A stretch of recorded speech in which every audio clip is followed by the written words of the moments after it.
Selamat datang kembali di pertemuan kita kali ini. Kita masih akan membahas mengenai sumber sedimen dan transportasinya menuju laut.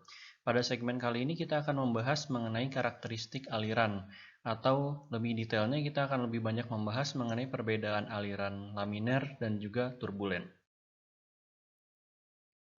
Dalam sebuah proses air mengalir, kira-kira apa saja yang mempengaruhi aliran tersebut, baik itu aliran itu laminer maupun turbulen?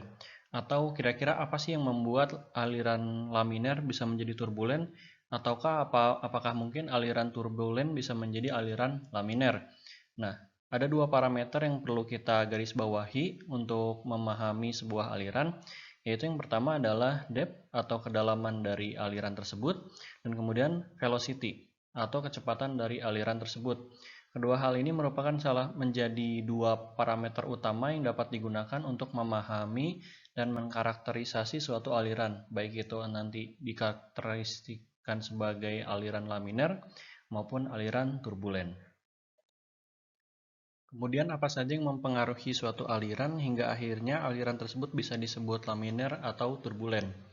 Seperti tadi yang sudah kita bahas, ada dua parameter yaitu kecepatan dan juga kedalaman. Kali ini kita coba elaborasi lagi menjadi tiga parameter, yaitu yang pertama adalah velocity atau kecepatan dan juga fluid viscosity atau viskositas dari fluida tersebut.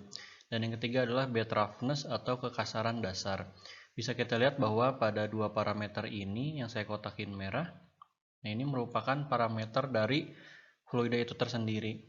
Sementara untuk parameter ini yang saya garis bawah kuning, ini berkaitan dengan environment atau lingkungan dari aliran tersebut. Kemudian untuk laminar flow atau aliran laminer ini ciri-cirinya adalah streamline atau dia garisnya menerus dan juga uniform current. Dari segi arus, dari segi aliran dia uniform atau seragam. Nah, untuk membuat atau membentuk suatu karakteristik laminer atau aliran laminer, dia membutuhkan kecepatan yang rendah, kemudian viskositas yang tinggi, dan juga dasar yang mulus atau tidak kasar. Sementara untuk aliran yang turbulen, kita bisa lihat bahwa ciri-cirinya adalah discontinuous atau tidak menerus, kemudian distorted atau terdistorsi atau bisa kalian bilang berantakan.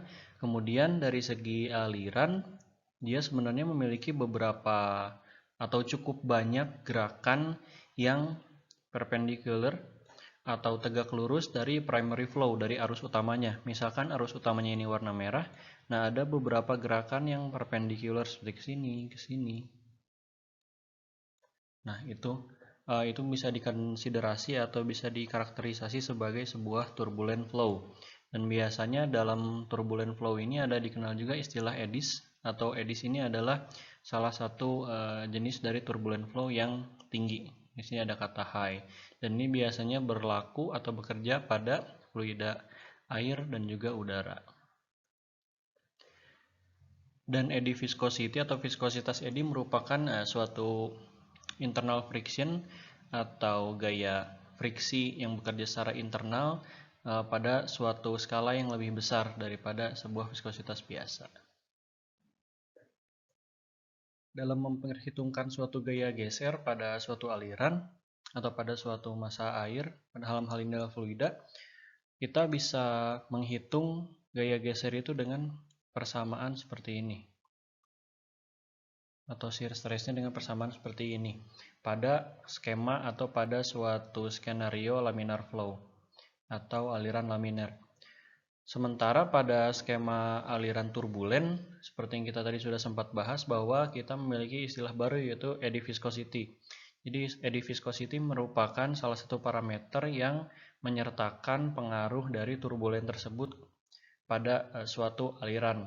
Nah, jadi kita harus mengconsider hal tersebut di mana pada persamaan untuk aliran turbulen, kita bisa menambahkan parameter tersebut dan akhirnya persamaannya tersebut menjadi seperti ini. Kemudian apa saja hal yang mempengaruhi atau mengontrol transisi dari aliran turbulen menjadi aliran laminer? Apakah ada parameter-parameter tertentu yang bisa kita pahami atau bisa kita coba pelajari untuk memahami dua karakteristik aliran tersebut? Untuk mempelajari hal tersebut, kita bisa mencoba memahami Reynolds numbers atau parameter number Reynolds. Jadi parameter Reynolds numbers ini bisa mengkarakterisasi atau bisa mengkategorikan aliran tersebut atau suatu aliran itu dimasukkan ke dalam kategori laminer maupun turbulen. Nah, Reynolds number ini merupakan hasil perhitungan dari perbedaan yang timbul akibat adanya rasio antara inertial force dan juga viscous force. Jadi intinya gaya inersial dibagi dengan gaya viskusnya. Ketika misalkan inertial force-nya itu tinggi, dia maka akan menimbulkan atau memicu turbulensi. Sementara jika gaya viskusnya yang tinggi, maka dia akan menekan adanya turbulensi. Nah, untuk persamaannya seperti ini, RE merupakan hasil kali dari mean velocity atau kecepatan rata-rata, kemudian dikalikan dengan kedalaman air atau kedalaman suatu aliran, dan juga dikalikan dengan densitas. Nah, dibagi dengan viskositasnya. Jadi ketika viskositas ini mendominasi, maka Reynolds number-nya ini akan kecil, di bawah 500. Nah, ketika di bawah 500 ini sudah dikaitkan atau sudah dikategorikan sebagai aliran yang laminer. Ini akan berkaitan misalkan contohnya dengan aliran-aliran yang memiliki kecepatan yang rendah, kemudian biasanya dangkal, atau misalkan contohnya adalah ice flow atau aliran es. Dan ketika U atau mean velocity-nya dan juga L atau kedalaman perairannya ini tinggi, maka ada kecenderungan flow-nya atau alirannya menjadi turbulen dengan karakterisasi atau kategori RE-nya atau Reynolds number-nya di atas 2000. Sekian untuk segmen kali ini, saya ucapkan terima kasih.